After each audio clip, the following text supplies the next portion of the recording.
Ngayong linggo sa programang Kapuso Mo Jessica Soho ay kakamustahin natin ang bata na nakahalunok di umano ng buto ng rambutan mula sa Batangas City matapos itong maoperahan at nakuha ng doktor ang isang buong buto na kanyang nilunok.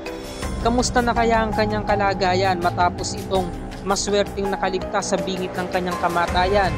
Ayon sa istorya ng tiyahin niya, noong araw doon ay nag-uwi siya ng rambutan galing pa sa puno ng kanyang lola. Kinain niya agad ito. Maya-maya lamang ay bigla siya nagsasalita sa kanyang likuran. Yun pala ay tinatawag ang kanyang nanay, Mama, ang sambit ng kanyang pamangkin. Nang nakita nila ang bata ay nabibilaukan na pala. Yung buto kasi ay buo niya itong nilunok. Putlang-putla na ang pamangkin ko. Yung bibig niya medyo maitim na. Lambot na talaga siya. Dinala na agad namin siya sa ospital, natataranta na kami. Sabi ko pa nga, tulungan nyo ang bata. Kamusta na kaya ang batang ito? Sabay-sabay natin itong pakatutukan ngayong linggo ng gabi mga kapuso. Dito lamang yan sa Kapuso Mo Jessica Soho.